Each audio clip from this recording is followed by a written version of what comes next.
Você já deve ter ouvido falar que um hábito leva 21 dias para se formar. Na verdade, um hábito leva em média 66 dias para ser formado. Mas existe uma variabilidade de 18 ou 19 até 260 dias. A média é 66. Como a variabilidade é grande, a média diz muito pouco para nós. Então, resta a pergunta: o que fazer para um hábito se formar mais rápido do que outro? Na verdade, a gente tem que primeiro entender o que é um hábito. Para o seu cérebro, um hábito é basicamente um comportamento semi-automatizado ou automatizado que é realizado sem a necessidade de muito esforço. Você não precisa ter um comportamento direcionado àquele objetivo para realizá-lo, para realizar aquele determinado comportamento. Você não precisa ter um alvo e um esforço cognitivo envolvido. É mais ou menos o que ocorre quando você está dirigindo. Quando você está dirigindo, você não precisa pensar: agora eu vou trocar de marcha, agora eu vou ligar o pisca, agora eu vou apertar na embreagem, agora eu vou frear, agora eu vou acelerar. Tudo aquilo já é um procedimento, já é um hábito. Pessoas que têm uma capacidade maior de fazer dieta, por exemplo, elas não precisam se esforçar para, meu Deus, hoje eu tenho que comer saudável. Elas naturalmente comem saudável. No buffet que ela está se servindo, ela não precisa se esforçar para pegar salada, se esforçar para não pegar tanta batata frita ou tantos alimentos calóricos. Para ela é normal. O esforço cognitivo dela é menor do que uma pessoa que não tem esse hábito de dieta ainda armazenado, mas mesmo assim se serve a mesma coisa que ela. Deu para compreender? O que se passa dentro da cabeça dessa pessoa custa menos energeticamente falando do que da outra pessoa que, embora tenha feito o mesmo comportamento, ainda assim gastou mais energia para realizá-lo. Obviamente, no longo prazo, a pessoa que gasta menos energia para realizar um comportamento, por exemplo, de comer saudável ou ir à academia ou outra coisa, essa pessoa vai sustentar mais esse comportamento porque energeticamente ele é menos custoso. Ao passo que essa outra pessoa, pelo fato de ser caro para ela realizar aquilo, em algum momento ela vai se cansar e vai acabar voltando aos hábitos originais. Dito isso, o que a gente tem que entender então? O hábito, ele é esse conjunto de comportamentos semi-automatizados com baixo esforço cognitivo e ele está armazenado em circuitos neuronais que se comunicam. Não tem uma região específica do cérebro onde está o hábito. Ele é formado, e a gente sabe disso já, numa regiãozinha chamada estriado dorsal, que é muito próximo do sistema de recompensa, mas isso fica para outro vídeo. A questão é que depois que ele é formado nessa região, ele ascende para outros lugares, ele muda de lugar dentro do seu cérebro, questão física mesmo, via neuroplasticidade. A formação dele envolve neuroplasticidade e a migração dele para outras regiões também. Porque senão é muito perigoso, né? Você tem uma lesão nessa região onde estão todos os hábitos, você perde todos eles, não tem sentido.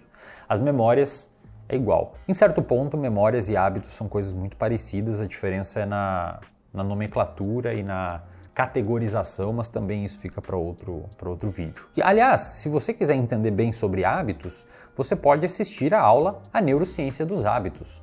É uma aula que está lá no reservatório de dopamina, basta você se cadastrar aqui nesse QR Code, baixar o aplicativo, procura na lupinha lá A Neurociência dos Hábitos, você vai encontrar essa aula, e é uma aula que vai permitir uma aula de 50 minutos, que eu explico exatamente como funciona a relação entre esforço e geração de um hábito. Tá tudo lá, são 50 minutos, não tem como eu explicar tudo aqui para vocês em 5, 6. Mas a questão é, dicas úteis para você não passar o vídeo em vão. Aquelas pessoas que formam um hábito, ou aqueles hábitos que são formados de forma mais rápida do que aqueles outros que demoram mais, geralmente eles têm algumas características. Os hábitos, primeiro. Eles são hábitos mais fáceis, então você ter o comportamento de tomar água, por exemplo, criar o hábito de tomar água, é muito mais fácil do que você criar o hábito de correr ou ir à academia. Porque tomar água, beber água, é só você deixar uma garrafa perto de você. A logística envolvida é mais simples. Você ir à academia, você tem que sair de casa, ir para um lugar, aí você tem questões sociais, que você tem que interagir no lugar, às vezes tem vergonha, sua autoestima é baixa, você tem medo, às vezes você não tem dinheiro.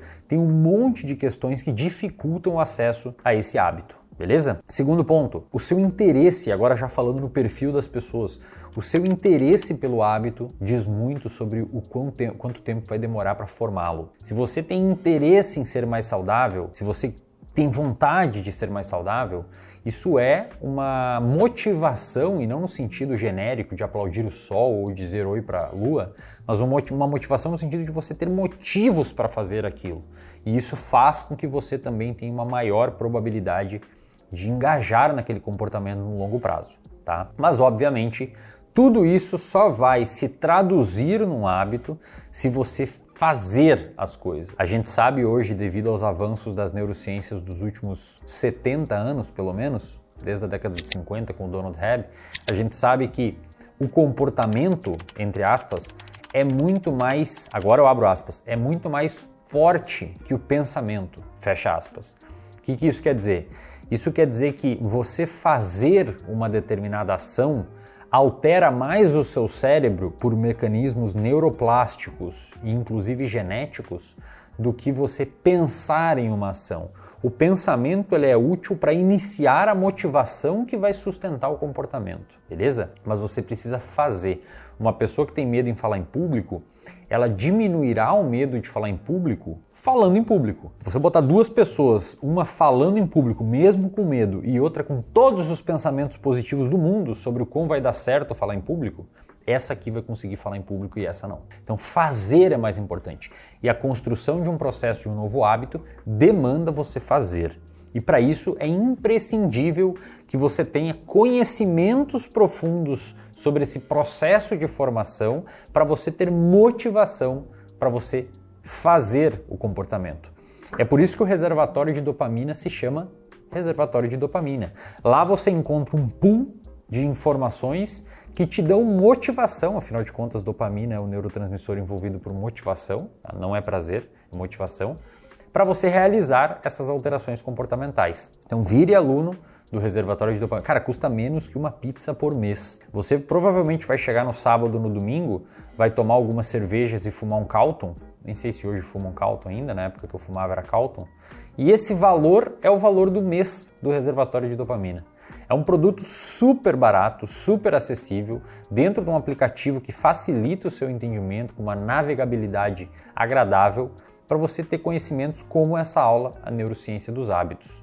E todo esse processo neuroplástico, inclusive, eu ensino em outra aula sobre neuroplasticidade. Então não tem por que você não se tornar membro e vir fazer parte desse movimento. Fechou? Inscreva-se aqui no canal, dê like neste vídeo, porque o YouTube precisa entender que a gente está enviando isso, porque a gente está falando com bastante gente, e nos vemos no próximo vídeo.